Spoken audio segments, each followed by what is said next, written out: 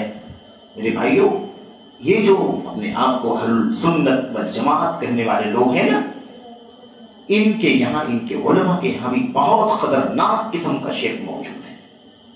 آپ کو یقین آئے گا کہ حاجی امداد اللہ مہاجر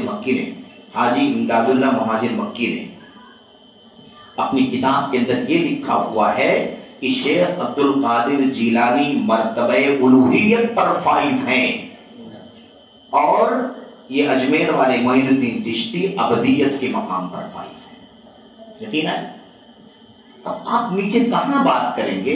یہ تو ہم سر کی بات کر رہے ہیں، سر راس کی بات کر رہے ہیں، اس کے نیچے سر ہے. یہ عقیدے موجود ہیں ان کے یہاں کی کتابوں کے اندر موجود ہے. میرے بھائیوں، لکھا ہوا موجود ہے، لکھا ہوا. تفصیلات اس کی آپ کتاب میں دیکھیں، تاریخ مشائخ کے چشت کے اندر. ایسے اور بھی بہت سارے عقیدے موجود ہیں جو سراسر کیا ہیں؟ شرکی. اب یہ عقیدے شرکیہ اور پھر علم غیب کا معاملہ ہے کہ نہیں، اللہ تبارک و تعالیٰ عرش پر نہیں بلکہ ہر جگہ موجود ہے، یہ عقیدہ. اس طرح کے عقیدے تو عام ہیں میرے بھائیوں. کسی سے پوچھو کہ بھائی اللہ تبارک و تعالیٰ کہاں ہے، تو اللہ تعالیٰ ہر جگہ موجود ہے. اللہ حاضر و ناظر، جو حاضر و ناظر کہتے ہیں وہ اللہ ہر جگہ موجود ہے. اللہ تبارک و تعالیٰ عرش پر ہے.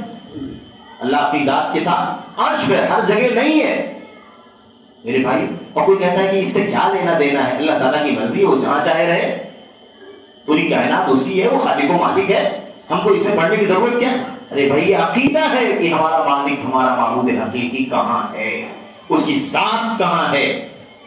یہ ہمیں جاننا چاہیے، نہیں جاننا چاہیے؟ ہمیں جاننا چاہیے. وہ اللہ، ہم ہاتھ کیوں پر اٹھاتے ہیں جب اللہ ہر جگہ ہے؟ تو یوں کیوں نہیں کرتے، ایسے کیوں کرتے ہیں؟ بتائیے، ہے کہ نہیں؟ تو ایسے عقیدے بہت سارے موجود ہیں ان کے یہاں، ایک دو نہیں، نہ جانے کتنے عقیدے موجود ہیں. پھر اولیاء اور صالحین کے مرنے کے بارے میں عقیدے، مرنے کے بعد تصرفات موجود ہیں، الہام موجود ہیں، کشف کرامات موجود ہیں. مر گیا، پرسوں گزر گیا، پھر بھی نکل کر کے آتا ہے، اپنے خاندان اور شاگردوں کے جھگڑے حل کرتا ہے. یہ سب عقیدے توحید کا فساد ہے کہ نہیں فساد ہے؟ ان فرقوں کے وجود کی وجہ سے بھی عقیدے توحید کا دیا ماچا ہوا ہے. اور یہ تو ہم نے کہا کہ سرسری بات ہو رہی ہے. ایک ایک مسئلے پر لمبی لمبی بات کر سکتے ہیں ہم، اگر سر اکٹھا کریں شواہد، دلائل اور واقعات تو حیران ہو جائیں گے آپ. ہم نے شروع میں شیخ سے کہا کہ تو بہت اہم موضوع، بہت لمبا موضوع، تو سیریز چلنا چاہیے دن بھر 12 گھنٹے 8 گھنٹے کا، جا کر کے بات بہت زیادہ واضح ہوگی اس کے اندر. بہرحال میرے بھائیوں، اس حوالے سے بہت ساری باتیں اور ہمیں بات ختم کرنی ہے. اب اس کے بعد میں آپ کے سامنے چند منٹ، زیادہ وقت ہو گیا کافی، تو ایک 2-4 منٹ 10 منٹ میں 5-7 منٹ میں وہ بات کر لیتے ہیں کہ اس کا حل کیا ہے، اس کا علاج کیا ہے. سب سے اہم چیز میرے بھائیوں، اسباب تو یہ ہو گئے، اور یہ چند اسباب ہیں، اس کے علاوہ بہت سارے اسباب ہیں تو ہم نے بطور مثال چند اسباب آپ کے سامنے پیش کیے. میرے بھائیوں، اس کا علاج کیا ہے؟ اس بدعقیدگی کا علاج، سب سے پہلے علاج ہے الرجوع الی الکتاب والسنہ والی سلف الامہ. ہم عقید توحید کی اصلاح، اس فساد کا، اس بگاڑ کا میرے بھائیوں تصفیہ اسی صورت میں کر سکتے ہیں کہ ہم دنیا کے سارے جھنجھٹوں سے فرقوں سے، ٹولیوں سے، نظریات سے، میڈیا سے، افکار سے، ان سب سے آزاد ہو کر کے اللہ کی کتاب، اللہ کے نبی محمد رسول اللہ صلی اللہ علیہ وسلم کی سنت اٹھا کر کے دیکھیں کہ آپ نے اپنے ساتھیوں کو اللہ کے کلام کی آیتیں پڑھ کر کے، اپنی حدیثیں اللہ کی طرف سے جو اتری تھی اس کا ارشاد فرما کر آپ نے کیسے عقیدہ توحید سکھایا ہے۔ اولیاء کا سجدہ، بزرگوں کا سجدہ ہے نا، مرنے والوں کا سجدہ، زندوں کا سجدہ، عقیدگی ہے کہ نہیں کھلی کھلی۔ حبشہ گئے اللہ کے نبی کے ساتھی، بس ایک تو مثال خالی اشارہ کرتا ہوں، حبشہ کے اللہ کے نبی کے ساتھی وہاں سے واپس آئے تو حبشہ آپ جانتے ہیں کہ عیسائیوں کی سرزمین تھی، وہاں پر دیکھا کہ وہاں کے جو بطارقہ اساقفہ ہیں، یعنی جو کیا کہتے ہیں پادری اور اس کے اوپر نیچے لیول کے جو لوگ ہوتے ہیں، ان لوگوں کو دیکھا کہ پبلک عام عوام جو ہے وہ ان کا تقریب میں، تعظیم میں، احترام میں باقاعدہ سجدہ کرتی ہے، جیسے تسیس آیا سارے سجدے میں جھک جاتے ہیں۔ گئے وہاں دیکھا تو حیران ہو گئے، ارے یہ دیکھو یہ لوگ تو اپنے بڑے کا اتنا احترام کرتے ہیں کہ احترام میں باقاعدہ سجدے میں جھک جاتے ہیں۔ واپس آئے وہاں سے مدینہ پہنچے، مدینہ واپس آئے تو بعض صحابہ نے تو کہا اللہ کے نبی صلی اللہ علیہ وسلم ہم لوگ وہاں گئے تھے، ہم نے دیکھا وہاں پر تو وہاں تو لوگ جو ہے وہ اپنے بطارقہ، اپنے اساقفہ کا باقاعدہ سجدہ کرتے ہیں۔ افلا نسجد لک، اے اللہ کے نبی کیا ہم لوگ آپ کا سجدہ نہ کریں؟ آپ کے سامنے اس کی کیا حیثیت ہے جب وہ اپنے بڑے کا سجدہ کرتے ہیں، تو آپ تو اتنے اونچے مقام کے مالک ہیں کہ ہم آپ کا سجدہ کریں؟ اگر آپ کہیں تو اللہ کے نبی فرمانا تھا یہ کسی بات کرتے ہو، سجدہ تو صرف اللہ کے لیے، لا تسجدوا للشمس ولا للقمر واسجدوا للہ الذی خلقہن۔ کسی سورج کا کسی بھی سجدہ، کسی کا سجدہ ہو ہی نہیں سکتا ہے کہ نہیں؟ اس کا سجدہ کرو جو سب کا خالق و مالک ہے۔ سجدے کا اختیار، سجدے کا حق صرف اسی رب کا ہے، اسی معبود حقیقی کا۔ اور بعض صحابہ کے بارے میں آیا ہوا ہے کہ وہ جب آئے واپس تو اللہ کے نبی کو دیکھا تو آپ کے سامنے مارے احترام کے سجدے میں جھک گئے۔ اللہ کے نبی نے فوراً تنبیہ کیا، یہ کیا کر رہے ہو، ایسے کیسے تم سجدہ کرنے لگے؟ بتایا اللہ کے نبی ہم نے تو وہاں دیکھا کہ اس طرح سے وہ اپنے بڑے کا سجدہ کرتے ہیں، احترام کر، تو ہم لوگ احترام میں سجدہ کر رہے ہیں، آپ کا سجدہ اللہ کی طرح نہیں کر رہے ہیں، بطور احترام کر رہے ہیں۔ اللہ کے نبی نے فرمایا سجدہ ہو ہی نہیں سکتا کسی کا اللہ کے سوا۔ لو كنت آمرا احدا ان يسجد لاحد لامرت المرأة ان تسجد لزوجها۔ سجدہ اللہ کے سوا نہیں ہو سکتا کسی کا۔ اگر میں کسی کا سجدہ کرنے کے لیے حکم دیتا تو عورت کو حکم دیتا کہ اپنے شوہر کا سجدہ کرے، بیوی کو حکم دیتا کہ اپنے شوہر کا سجدہ کرے، لیکن سجدہ روا ہی نہیں کسی کے۔ تو اللہ کے نبی صلی اللہ علیہ وسلم نے منع فرمایا کہ نہیں منع فرمایا؟ نبی کریم صلی اللہ علیہ وسلم نے اپنے ساتھیوں کو، اپنے چہیتے ساتھیوں کو، مرید کہنا بھی توہین ہے ان صحابہ کی، اور اللہ کے نبی کو پیر کہنا بھی توہین ہے، کیونکہ جو پیری مریدی کا جو عقیدہ ہے بہت گندا عقیدہ ہے، توہین نبی کریم صلی اللہ علیہ وسلم کی۔ میرے بھائیو، اللہ کے نبی انتم اصحابی کہا کرتے تھے، اے میرے ساتھیوں کہا کرتے تھے، اس سے پیارا کوئی لقب نہیں ہو سکتا نبی کے ساتھیوں کا۔ میرے بھائی آپ نے سکھایا کہ نہیں سکھایا عقیدہ؟ اگر نبی کریم صلی اللہ علیہ وسلم نے کہا کہ سجدہ اللہ کے سوا کسی کا نہیں ہو سکتا، ہم نے اپنی آنکھوں سے ویڈیو میں دیکھا ہوا ہے نا، پڑوسی ملک کا وہ سب نے دیکھا ہوگا، باقاعدہ سجدہ کیا جا رہا اس کے پیروں کے اوپر، اس کے ہاتھ چومے جا رہے ہیں، اس کے پیروں پر سر ٹیک کر کے لوگ سجدہ کر رہے ہیں، لیکن وہ ظالم منع کرنے کو تیار نہیں کہ کیا کر رہے ہو، یہ سجدہ تو اللہ کے لیے ہے، کسی اور کا سجدہ نہیں ہو سکتا۔ میرے بھائیوں، ایسے کو طاغوت کہا جاتا ہے۔ اس کو کیا کہتے ہیں؟ طاغوت۔ طاغوت قرآن کریم اللہ نے فرمایا نا، اولیاءہم الطاغوت، جو لوگ کفر کرنے والے ان کے اولیاء کون ہیں؟ طاغوت۔ یخرجونہم من النور الی الظلمات، یہ ان کو روشنی سے نکال کر اندھیرے کی طرف لے کر کے جاتے ہیں۔ طاغوت کسے کہتے ہیں؟ طاغوت کہتے ہیں کل ما عبد من دون اللہ، ہر وہ جس کی اللہ کے سوا پرستش ہو رہی ہو، وہو عنہ راض، اور وہ اس سے راضی ہو، اور وہ اس سے راضی ہو۔ حضرت عیسیٰ کا بھی سجدہ کر رہے کہ لوگ نہیں کر رہے ہیں؟ کر رہے ہیں، لیکن کئی عیسیٰ راضی ہیں؟ عیسیٰ راضی نہیں ہے۔ قیامت کی دن اللہ سے کہیں گے اللہ مجھے نہیں معلوم، جب تک میں تھا میں نے کبھی ان کو شرک کا راستہ نہیں دکھایا۔ اَأَنْتَ قُلْتَ لِلنَّاسِ اتَّخِذُونِي وَأُمِّيَ إِلَٰهَيْنِ مِن دُونِ اللَّهِ، کیا عیسیٰ تم نے کہا تھا کہ مجھے اور میری ماں کو اللہ کو چھوڑ کر کے رب بنا لو، معبود بنا لو؟ کہیں گے ماں کیا ہے اس کے اندر، قرآن کے اندر لیس لی بحق، اے اللہ میں وہ بات میں کیسے بول سکتا ہوں جس کا مجھے حق ہی نہیں پہنچتا، مجھے اختیار ہی نہیں۔ ان کنت قلتہ فقد علمت، اگر میں نے کہا ہے تو اللہ کو جانتا ہے، تو جانتا ہے کہ میں نے کہا کہ نہیں کہا۔ اللہ جب تک میں تھا تب تک تو میں نے کام نہیں ہونے دیا، میرے مرنے کے بعد میرے اٹھا دیے جانے کے بعد ان لوگوں نے کیا کیا مجھے اس کا پتہ نہیں، لیکن یہ راضی ہیں، سجدہ کیا جا رہا ہے، دیکھ رہے زندہ ہے لیکن منع نہیں کرتے۔ تو بہرحال ہمیں کیا کرنا ہوگا؟ رجوع کرنا ہوگا اللہ کی کتاب اور نبی کی سنت اور صحابہ کی زندگی کی طرف۔ ایسے ہمیں عقیدہ توحید کی کے اندر جو بگاڑ ہے اس کی اصلاح کے لیے ہمیں دوسرا بڑا جو کام کرنا پڑے گا وہ یہ کرنا پڑے گا کہ ہم اپنے گھروں کے کردار کو بحال کریں۔ ماں باپ کا کردار اپنے بچوں کی تربیت میں، عقیدے اور ایمان کی تربیت میں بھی بہت بڑا ہے، اس کا فقدان ہے۔ اور فقدان کا مطلب یہ ہے کہ آج ہم کہتے ہیں کہ بھائی جب ماں باپ کو یہ عقیدہ نہیں معلوم ہے تو انہیں بچوں کو کیا سکھائیں؟ تو مسئلہ یہی ہے نا کہ اس کی شروعات کہاں سے ہوگی؟ بچپن سے ہی ہوگی۔ وہ بچے بڑے جب ہو جائیں گے تو ماں باپ بن جائیں گے، پھر اپنے بچوں کو سکھائیں گے، وہ اپنے بچوں کو سکھائیں گے۔ تو گھروں کی تربیت، گھروں میں جو عقیدہ جو ہے نا توحید باری تعالیٰ، اس کے سلسلے میں جو بھی ذمہ داری ہونی چاہیے اس کا فقدان ہوتا جا رہا ہے، الا ماشاء اللہ، ورنہ عام طور پر توجہ کم ہوتی جا رہی۔ اس کو بحال کرنا ہوگا۔ ماں باپ اپنی ذمہ داری سمجھیں، بھائی اپنی ذمہ داری سمجھیں، کیسے سکھانا ہے کیسے پڑھانا وہ سمجھیں، لیکن بہرحال یہ کام کرنا ہوگا۔ یا غلام انی اعلمک کلمات احفظ اللہ احفظ اللہ تجدہ تجاہک۔ ابن عباس کو اللہ کے علم تعلیم دی تھی، لیکن اس لیے ہمیں تعلیم دینا ہوگا، سکھانا ہوگا، تب جا کر کے عقیدہ توحید کی اصلاح ہوگی، بگاڑ ختم ہوگا، فساد ختم ہوگا۔ ایسے ہی دوسرا جو کردار ہے وہ یہ ہے، تیسرا جو حل ہے، علاج ہے اس کا، وہ یہ ہے کہ مخلص دعات کو، علماء کو، دعات کو ایک مشن بنا کر کے عقیدہ توحید کی اصلاح پر کام کرنا ہوگا، زبان کے ذریعے سے، قلم کے ذریعے سے، میڈیا کے ذریعے سے۔ میرے بھائیوں، تربیتی مجلسیں عقیدے کی تربیت کے لیے، توحید کی سکھانے کے لیے باقاعدہ منعقد کی جائیں، ایک بالکل طوفان کی طرح۔ سعودی عرب 100% اسلامی ملک ہے کہ ملک 100%، 100%، 0 پورے طور پر کوئی ایک بھی نہ کوئی قبر نہ مزار نہ کچھ، کوئی عقیدہ نہیں، دوسرے دھرم کا کوئی ہے ہی نہیں، الحمدللہ۔ اب انحرافات آ رہے ہیں، انحرافات کے راستے لوگ پا چکے ہیں، اندر گھس کر کے گمراہ کر رہے ہیں، میڈیا کے سارے راستے، ساری پابندیاں ختم کر دی ہیں، ٹھیک ہے، لیکن آج بھی الحمدللہ پورا ملک الحمدللہ توحید خالص پڑھتا ہے۔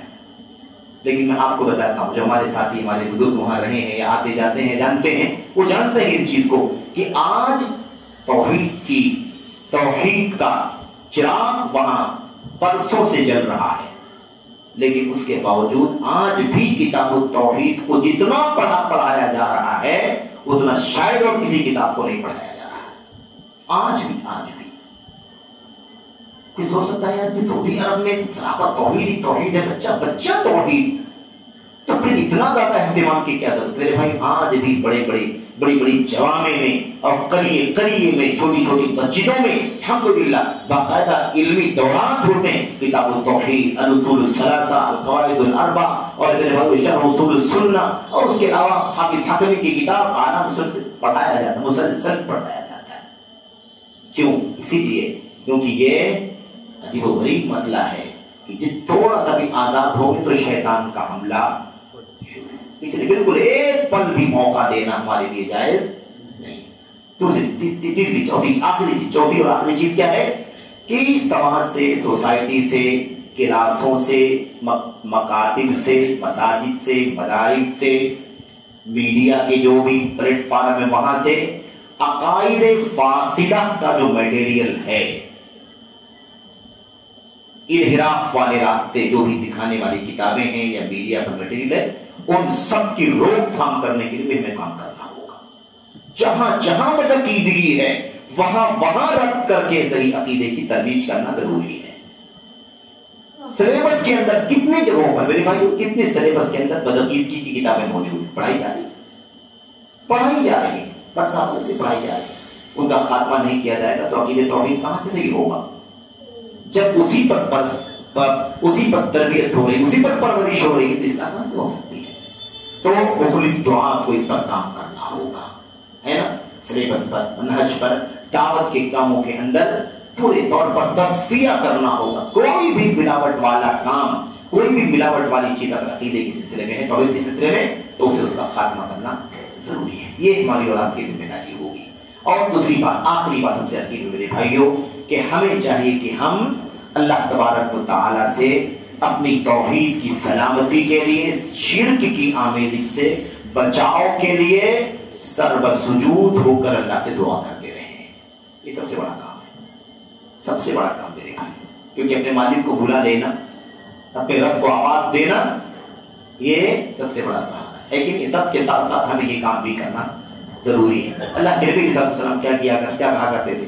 اللہم انی اعوذ بک من ان اشرک بک شیئا وانا اعلم واستغفرک لما لا اعلم۔ نبی محمد الرسول اللہ صلی اللہ علیہ وسلم آپ کی زبان سے یہ بات، اے اللہ میں پناہ مانگتا ہوں تجھ سے اس بات سے کہ میں تیرے ساتھ شرک کروں، کسی کو شریک ٹھہراؤں، وانا اعلم، جانتے ہوئے میں تیری پناہ چاہتا ہوں، اللہ تعالیٰ پناہ چاہتا ہوں کہ جانتے ہوئے تیرے ساتھ میں کسی کو شریک ٹھہراؤں، شرک کروں تیرے ساتھ میں، وَأَسْتَغْفِرُكَ لِمَا لَا أَعْلَمُ، اور اللہ میں تجھے بخشش چاہتا ہوں جو انجانے میں مجھ سے شرک ہو جائے۔